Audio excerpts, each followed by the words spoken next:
In this short video, I'm going to show you how to make Android device compatible with hearing aids.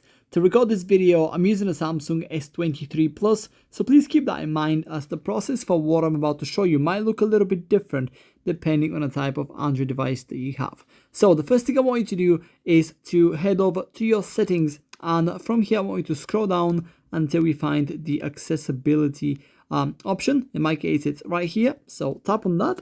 And then from here, look for the hearing enhancements option. Click on that. And from here, look for hearing aid support. As you can see, mine is right on the top here. Click on that. And then to make your Android device compatible with hearing aids, simply enable this option right here by clicking on this little toggle widget.